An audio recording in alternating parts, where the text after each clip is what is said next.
இயேசுவிலே அன்புக்குரிய சகோதரர்களே, சகோதரிகளே, ஆண்டவர் இயேசுவின் பாடுகளின் ஞாயிறு, குருத்து ஞாயிறு என்று இந்த நாளை கொண்டாடி ஆண்டவருக்கு நன்றி கூறுகின்றோம்.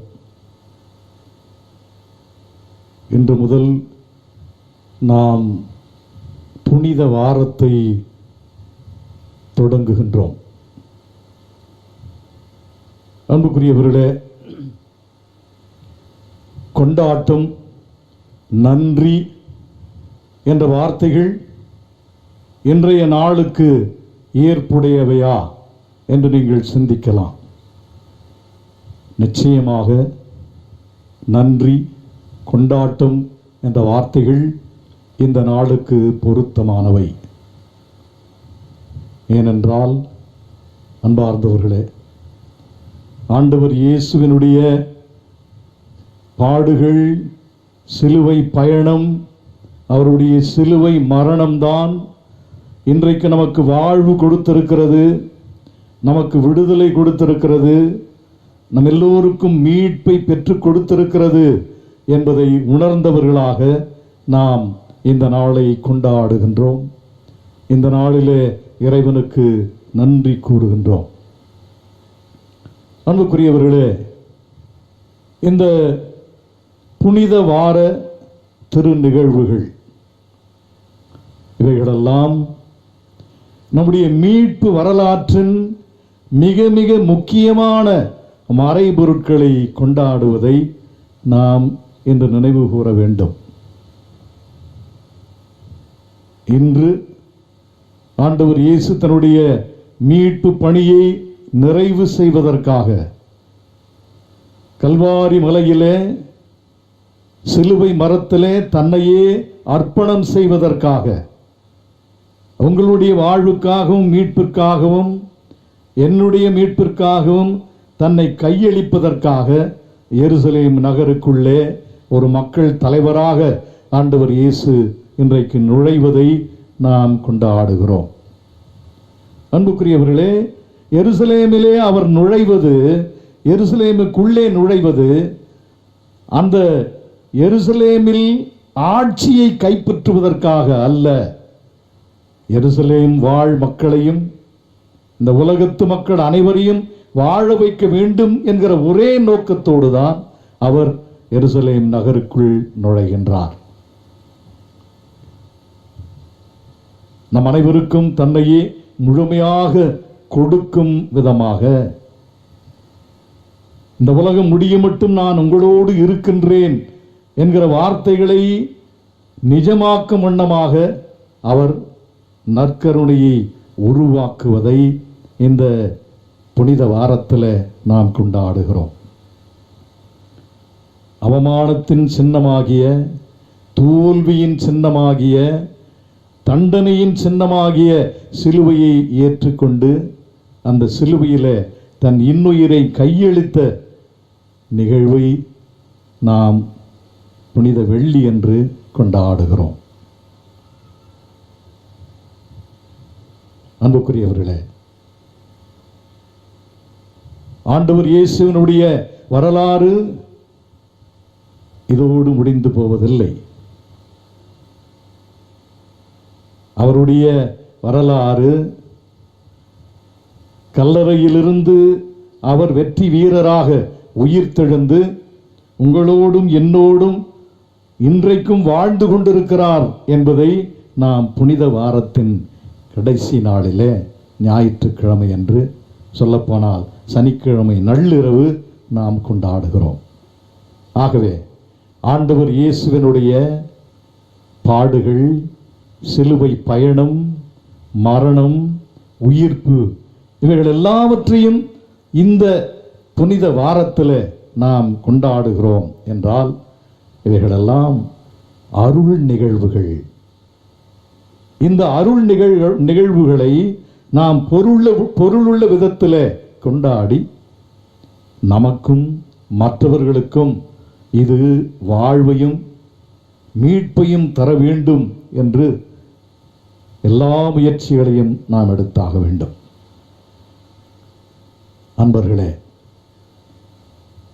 சிலுவையை பற்றி பேசுகிற பொழுது கார்ல் ரானர் என்கிற புகழ்மிக்க இறையியலார் கூறுகின்றார், சிலுவைக்கு நான் நெருக்கமாக வருகிற பொழுது, சிலுவையை நான் அருகாமையிலிருந்து உற்று நோக்குகிற பொழுது ஆண்டவர் யார் என்று நான் தெரிந்து கொள்ளுகிறேன். ஆண்டவரை நான் அடையாளம் காண முடிகிறது. As I come closer to the cross of Jesus, as I look intently at Jesus nailed on the cross, I begin to understand who the Lord is. Who the Lord is. I begin to understand the infinite love and mercy of the Lord that motivated him to give his life for you, for me. I begin to understand the supreme sacrifice that the Lord has made for you and for me. I begin to understand that Jesus had only one aim in life, that was to make a self-gift of himself. தன்னையே கொடுப்பதுதான் ஆண்டவருடைய ஒரே நோக்கமாக இருந்தது, அவருடைய வாழ்வின் லட்சியமாக இருந்தது என்று சொன்னால் அது மிகையாகாது. ஆகவே சிலுவையை நாம் உற்று நோக்குகிற பொழுது, சிலுவையின் அருகாமையிலே நாம் செல்லுகிற பொழுது, சிலுவை பற்றி ஆழமாக நாம் தியானிக்கின்ற பொழுது, ஜெபிக்கின்ற பொழுது, நம்முடைய ஆண்டவர் எப்படிப்பட்டவர், எவ்வளவு எல்லையில்லா இரக்கம் கொண்டவர் என்பதை நாம் புரிந்து கொள்ளுகிறோம். அவருடைய இரக்கத்திற்கு முன்னால் நம்முடைய வாழ்வு எப்படி அமைந்திருக்கிறது, அவருடைய இரக்கத்திற்கு முன்னால் நாம் எப்படி நன்றி கெட்டவர்களாக வாழ்ந்து கொண்டிருக்கிறோம் என்கிற உண்மையை நமக்கு உணர்த்துகிறது சிலுவை. அது மட்டுமல்ல அன்புக்குரியவர்களே, ஆண்டவர் இயேசுவினுடைய அந்த சுய கையளிப்பு, அந்த தர்க்க கையளிப்பு, அதுதான் இன்றைக்கு நாம் எல்லோரும் உணர்ந்து கொள்ள வேண்டிய ஒரு மாபெரும் உண்மை. நம்மை வாழ வைப்பதற்காக ஆண்டவர் இயேசு தன்னையே இழப்பதற்கு தயாராக இருக்கின்றார். அந்த இழப்பு தான் இன்றைக்கு நமக்கு வாழ்வை கொடுத்திருக்கிறது. தன்னை அவர் வெறுத்து தன்னை ஒன்றுமில்லாமல் ஆக்கி கொள்ளாமல் இருந்தால் இன்றைக்கு நமக்கு ஏது வாழ்வு? திருத்தூதர் பவுல் பிலிப்பியருக்கு எழுதிய திருமுகம் இன்றைக்கு வாசிக்கப்பட்ட 2வது வாசகத்தில் மிக மிக அழுத்தமாக ஆழமாக நமக்கு சொல்லுகிறார்.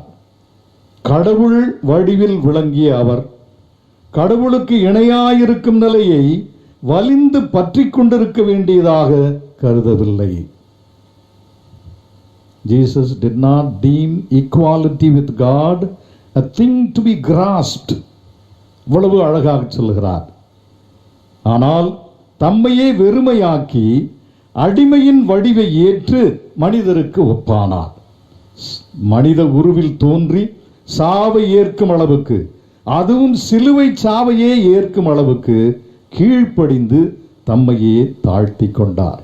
ஆகவே இங்கே பாருங்கள், எத்தனை அருமையான வார்த்தைகளை பவுலடியார் நமக்கு கொடுக்கின்றார்.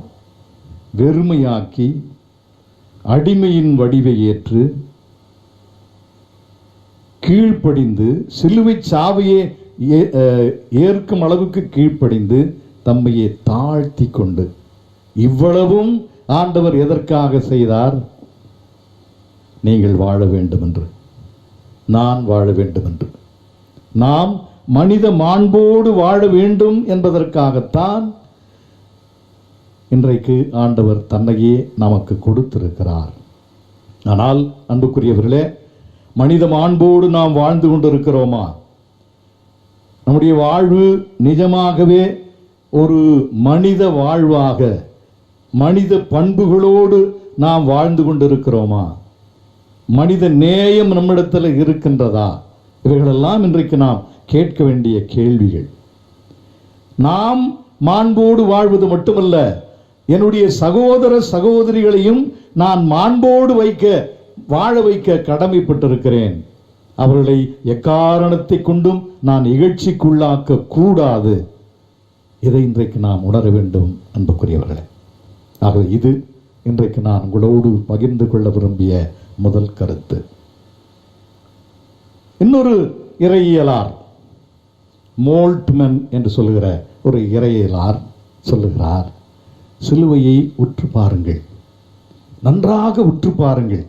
அப்படி நீங்கள் சிலுவையை உற்று பார்க்கிற பொழுது அங்கே ஆண்டவருடைய சிலுவையை சுற்றி ஏராளமான சிலுவைகள் இருப்பதை பார்ப்பீர்கள். அன்பர்களே, இன்றைக்கு நாம் சிந்தித்து பார்ப்போம். ரோமை பேரரசர்கள் சமுதாய விரோதிகளுக்கு சமுதாயத்தில் கலகம் செய்தார்கள் என்று தாங்கள் யாரை நினைத்தார்களோ அவர்களுக்கெல்லாம் சிலுவை மரணத்தை கொடுத்தார்கள். எங்கே சிலுவையில் அறைந்தார்கள்? ஒரு பொது இடத்துல, எல்லாரும் பார்க்கின்ற விதத்திலே ஒரு பொது இடத்தில் அவர்களை சிலுவையில் அறைந்தார்கள். ஏனென்றால் அவர்களை பார்க்கிறவர்கள் எல்லாம், இனி நாம் இந்த ரோமை அரசுக்கு எதிராக, நம்மை ஆளுகிறவர்களுக்கு எதிராக நாம் ஒன்றும் செய்ய முடியாது, நாம் வாய்மூடி மௌனிகளாக இருக்க வேண்டும் என்பதை அவர்கள் புரிந்து கொள்வதற்காக இப்படி அவர்கள் செய்தார்கள். ஆகவே அன்பார்ந்தவர்களே, ஆண்டவர் இயேசுவினுடைய சிலுவையை சுற்றி ஏராளமான சிலுவைகள் இருந்திருக்க வாய்ப்புண்டு. நற்செய்தியே சொல்லுகிறது, அவருடைய வலப்பக்கம் ஒருவனும் இடப்பக்கம் ஒருவனும் சிலுவையிலே அறையப்பட்டார்கள். ஆகவே பின்னாலும் முன்னாலும் பக்கத்திலும் இருந்திருக்கலாம். இன்றைக்கு நாம் எப்படி இதை புரிந்து கொள்ள முடியும்? நண்பர்களே, ஆண்டவர் இயேசுவினுடைய ஆணியால் அறையப்பட்ட அந்த சிலுவையை காணுகிற பொழுது, அவருடைய உடலை காணுகிற பொழுது, இன்றைக்கு பல்வேறு காரணங்களுக்காக சிலுவையில் அறையப்படுகின்ற ஏழை எளிய மக்களை, அப்பாவி மக்களை, வஞ்சிக்கப்படுகிற மக்களை, அநியாயமாக தண்டனை அனுபவித்துக் கொண்டிருக்கிற மக்களை எல்லாம் நாம் இன்றைக்கு நினைத்து பார்க்க அழைக்கப்படுகிறோம். ஆகவே ஆண்டவர் இயேசுவை மட்டுமல்ல, இந்த புனித வாரத்தில் ஆண்டவர் இயேசு எனக்காக சிலுவையிலே தொங்கிக் கொண்டிருக்கிறார் என்பதை நான் சிந்திக்க வேண்டும் என்பது உண்மை. அதே வேளையிலே ஆண்டவர் இயேசுவை இன்றைக்கு தங்களுடைய வாழ்வினால், தங்களுடைய பாடுகளினால், துன்பங்களினால், தங்களுடைய அழுகையினால், கண்ணீரால் இன்றைக்கு நம் கண்முன்னால் நிறுத்தி கொண்டிருக்கிற எத்தனை பேர் இருக்கிறார்கள்? அவர்களை பார்க்க வேண்டும். எனவே அன்புக்குரியவர்களே, இந்த புனித வாரத்தில் நாம் சிலுவையை உற்று நோக்குவோம், சிலுவையின் அருகே வருவோம், சிலுவை பற்றி தியானிப்போம், சிந்திப்போம், ஜெபிப்போம். ஆனால் சிலுவையில் தொங்குகின்ற ஆண்டவருக்கு நாம் துக்கம் விசாரிப்பதற்காக அல்ல, அவருக்காக அழுது புலம்புவதற்காக அல்ல, ஆனால் அவருடைய எல்லையில்லாத அன்பை புரிந்து கொள்வதற்காக, அவருடைய தியாகத்தை, இந்த செந்நீர் காவியத்தை புரிந்து கொள்வதற்காக, அவருடைய தற்கையளிப்பை புரிந்து கொள்வதற்காக இந்த நாட்களிலே நாம் சிந்திப்போம் அவருடைய சிலுவையை. அதே வேளையிலே எத்தனையோ பேர் நமக்கு அருகாமையிலே சிலுவையில் அறையப்பட்டிருக்கிறார்கள், அவர்களையும் பார்ப்போம். ஆகவே அவர்களுடைய விடுதலைக்கும் அவர்களுடைய உயிர்ப்புக்கும் நாம் வழி செய்ய வேண்டாமா?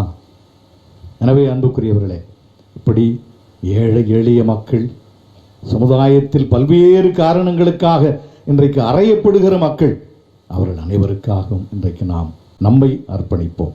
ஆகவே இன்று ஆண்டவர் இயேசு நமக்கு கொடுக்கிற அழைத்தல் அர்ப்பணம். என்னை நான் உங்களுக்காக அர்ப்பணித்தேன்.